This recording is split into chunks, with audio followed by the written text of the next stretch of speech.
చెప్తారా ఆ టైంలో మట్టికే మేళతాళాలతో వెళ్ళకూడదు, మనం మన పర్సనల్గా ఒప్పందం అనమాట. ఇక ఎప్పుడు కానీ కొట్టకూడదు, మసీదు ముందరలో కొట్టకూడదు అనేసి రూల్ లేదు, అది గమనించుకోవాలి. ఇంకోటి చూడండి, మనం అన్ని మతస్థులు వ్యతిరేకించేటంటే వాళ్ళే మన ఆలయాల ముందర పూలు అమ్ముతారు, పండ్లు అమ్ముతారు, ఇది అమ్ముతున్నారు. మనం వచ్చేసి అదే వాళ్ళు ఆ పూలతోనే రాళ్ళలాగా చేసి మనకి శోభయాత్ర, ప్రతి ఒక్క శోభయాత్ర మీద రాళ్ళ దాడి అన్ని చేస్తున్నారు. ఇన్ని దాడులు జరుగుతున్నప్పుడు పోలీస్ యంత్రాంగమే కాదు, ప్రభుత్వ యంత్రాంగాన్ని ఎవరు కానీ మన మీద ఇది చేయడం లేదనమాట. ఎందుకు హిందూయిజం మీద జరుగుతూ ఉంది? మనం భారతదేశంలో ఉన్నామా, పాకిస్తాన్లో ఉన్నామా, బంగ్లాదేశ్లో ఉన్నామా అని రోజు రోజుకి మనమే ప్రశ్నించుకున్నాం.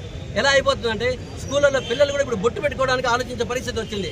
మన మదన పిల్లలు కూడా చాలా స్కూళ్ళలో, బయట స్కూళ్ళలో బొట్టు పెట్టుకోకూడదు, అయ్యప్ప స్వామి మాలేస్తే ఒక స్కూల్ ఏమంటే వాళ్ళు సిక్ రూమ్ లో పోయి కూర్చోబెట్టినారు. ఏమన్నా అంటరాంతరం కూడా మాలేసుకోవడం అంటరాంతరమా?